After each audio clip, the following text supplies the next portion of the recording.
తనను ఎందరు అంగీకరించారో, తనను ఎందరు విశ్వసించారో, తనను ఎందరు ఆహ్వానించారో వాళ్ళ జీవితాల్లోనే కార్యాలు జరగాలి. ఇది దేవుని నియమం.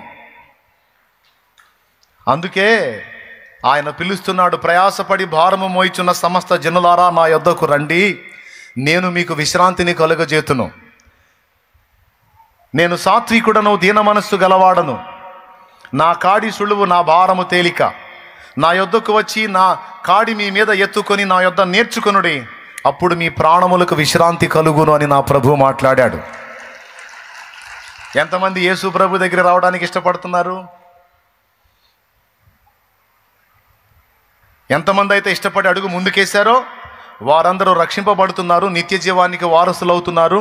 దేవునికి చెందినవన్నీ కూడా ఇప్పుడు స్వతంత్రించుకుంటున్నారు, రేపు భవిష్యత్తులో సమృద్ధిగా స్వతంత్రించుకోబోతున్నారు. రానోళ్ళు ఎందుకు రాలా?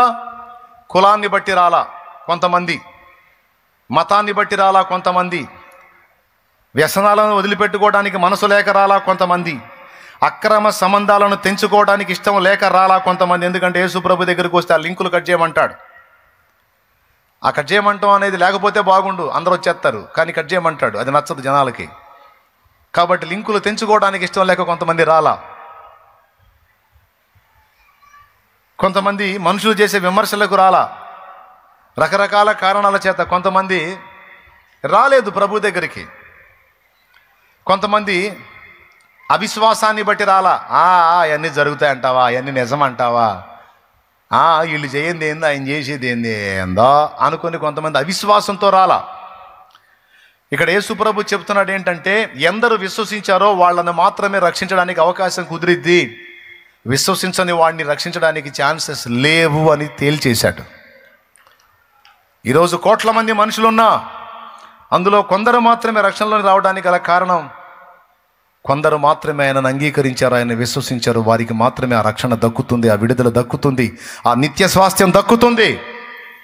ఆయనను విశ్వసించిన వాళ్ళకి ఛాన్స్ లేదు. దేవునికి స్తోత్రం కలుగునుగాక. హల్లెలూయా.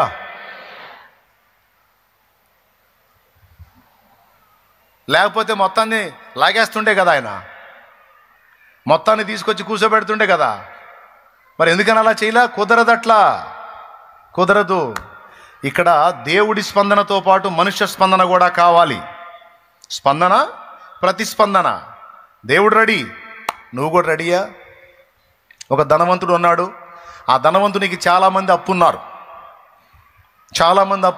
వాడికి ఆ ధనవంతునికి విస్తారమైన ఆస్తులు ఉన్నాయి. ఓ రోజు ఆ ధనవంతుడికి దయ కలిగింది వీళ్ళ మీద. ఒక చాటింపు వేయించాడు. రేపు 10 గంటలకల్లా ఎవరెవరు అయ్యగారికి అప్పున్నారో వారందరూ వచ్చి ఆయన ముందు హాజరవ్వండి, ఆయన మీ అప్పులన్నీ తీసేస్తానంటున్నాడని ఒక విషయాన్ని ప్రచారంలో పెట్టాడు. ఆ డేటు, ఆ టైము 10 నుంచి 12 లోపు రావాలి. 10 నుంచి 12 లోపు రావాలి. చాలామంది అప్పులున్నారు అతనికి. చాలామంది వెళదాం అనుకున్నారు, కానీ ధైర్యం చాలటల్లా.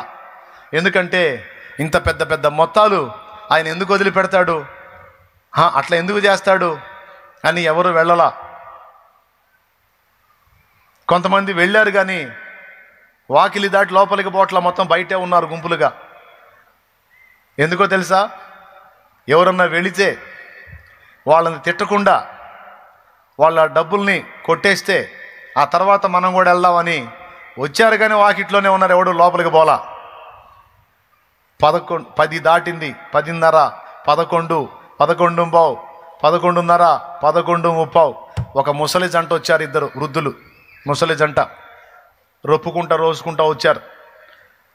అయ్యా, మీ అందరూ అప్పులు తీరిపోయినాయా? రద్దు చేశాడా జమీందారు గారు? అయ్యగారు, అయ్యో మేము పెద్ద వయసు వాళ్ళు నడవలేక నడుచుకుంటూ వచ్చేటప్పుడు లేట్ అయిందయ్యా అంటే అందరూ ఒక వెహికల్లో నవ్వారు.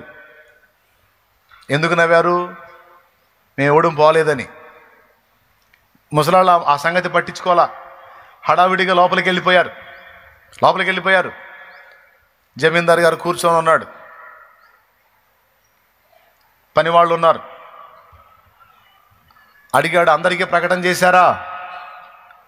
అందరికీ ప్రకటన చేశామండి. మరి ముసలి జంట తప్ప ఎవడు రాలేదేమి? ఏమోనండి.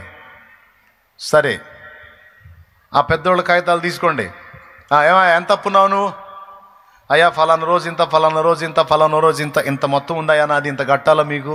కట్టకుండానే సత్తానేమో అనుకున్నాను, ఎట్నో మీరే దయదలిచి నా బాకీని వదిలేస్తామన్నారు కదా, అందుకని వచ్చానయ్యా. చూసి రెడ్డింకుతో మొత్తాన్ని కొట్టేశాడు. అయిపోయింది, నువ్వు నాకు అప్పు తీర్చేశావు, ఇక నువ్వు నాకు అప్పు కట్టాల్సిన అవసరం లేదు అంటే, దండాలు బాబాయ్, సంతోషం బాబాయ్, వందనాలు బాబాయ్ అనుకుంటా ఇక భార్య భర్త ఇద్దరు అక్కడి నుంచి బయలుదేరారు. వెనక్కి తిరిగారు వెళ్దామని. అప్పుడు ఆయన అన్నాడు, ఆగో అన్నాడు. గతుక్కుమన్నారు. యాడికి వెళ్తున్నావు అన్నాడు. చెమట్లు పట్టి నీ పెద్ద ఆయనకి. ఎందుకు? ఏదైనా ట్విస్ట్ ఉంటుందేమో అని. ఏం లేదు ట్విస్టు. యాడికి వెళ్తున్నావు, ఆగో అని ఆహారం తెప్పించి వాళ్ళకి పెట్టాడు. ఆహారం తెప్పించి వాళ్ళకి పెట్టాడు. శుభ్రంగా తినండి. ఇది ఎందుకో తెలుసా? నన్ను నమ్మినందుకు. నన్ను నమ్మినందుకు. మళ్ళా కొంత డబ్బు ఇచ్చాడు. ఇది ఎందుకో తెలుసా? నన్ను నమ్మినందుకు. ఆహారం తినండి, ఈ డబ్బు తీసుకోండి. ఇంకా మూడో కారణం ఎందుకు ఆపానో తెలుసా? ఇప్పుడు మీరు మీ అప్పు రద్దు చేయబడింది అన్నది మీరు బయటికి పోయి చెబితే మొత్తం వస్తారు. అట్టా రావడం నాకు ఇష్టం లేదు. వాళ్ళుగా నన్ను విశ్వసించాలి, తమంతటా తాముగా రావాలి. కాబట్టి ఆఖరి గంట అయిపోయిన దాకా కూర్చో. ఇదిగో ఈ తిండి తిను, ఈ డబ్బులు తీసుకో, కూర్చో, ఇక్కడ కూర్చో. ఆఖరి గంట కొట్టిందా కూర్చోమని కూర్చోబెట్టాడు. ఎవడు రాలా. బయట నవ్వుకుంటున్నారు, జోకులు వేసుకుంటున్నారు. ఆ పోయిన ముసలోళ్ళని ఆడనే కూర్చోబెట్టారు. ఎవరు సొమ్ము వదిలిపెడతారా? ఎవరు డబ్బులు వదిలిపెడతారు? నేను చెప్పలా, ఏదో బుక్ చేయడానికి స్కెచ్ గీశాడని అని వాళ్ళ మాటలు వాళ్ళు మాట్లాడుకొని వాళ్ళ ఏకలు పక్కపక్కలు బయట ఉండి ఒక్కొక్కడిని ఎత్తిన తట్టెడ అప్పులు పెట్టుకొని 12 కొట్టింది, 12:30 అయిపోయింది. ఇక అయిపోయింది, టైం అయిపోయింది.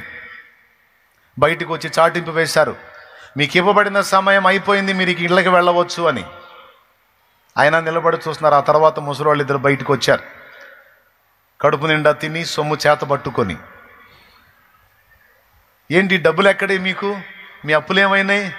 ఏంది ఇంత ఖుషీగా ఉన్నారంటే వాళ్ళు చెప్పారు, మా అప్పులన్నీ కొట్టివేయబడ్డాయి, ఇదిగో మాకు ప్రతిగా మళ్ళా డబ్బులు ఇచ్చాడు, కమ్మని ఆహారం పెట్టాడు, అబ్బో మాకెంత సంతోషంగా ఉందో అంటే అప్పుడు నోళ్ళు కొట్టుకున్నారు ఒక్కొక్కడు. ఇది మీకు వినటానికి ఎలా ఉందో, రేపు చాలామంది రొమ్ము కొట్టుకోబోతున్నారు.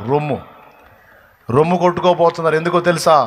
చాలామందికి దేవాది దేవుడు, జీవం గల దేవుడు, సర్వశక్తుడైన దేవుడు, ప్రేమ కలిగిన దేవుడు, కృపగల దేవుడు, ప్రాణం పెట్టి తిరిగి లేచిన దేవుడు, మంచివాడైన దేవుడు, యథార్థవంతుడైన దేవుడు, కనికర సంపన్నుడైన దేవుడు, దయాదాక్షిణ్య పూర్ణుడైన దేవుడు అవకాశం ఇస్తే కేవలం విశ్వసించండర్రా, మీ తప్పులన్నీ కొట్టేస్తా, పాపములన్నీ తీసేస్తాను, రక్తంతో కడిగి పరిశుద్ధపరుస్తాను, మీ పాప శాపం అంతా నేను మోస్తాను, మీ వెల నేను కడతాను, జస్ట్ మీరు విశ్వసించండి, నన్ను వెంబడించండి అన్న ఒక చిన్న పని చేయనందున చాలా మంది తమ బుద్ధిహీనతను చాటుకొని రేపు దెబ్బతింటారు.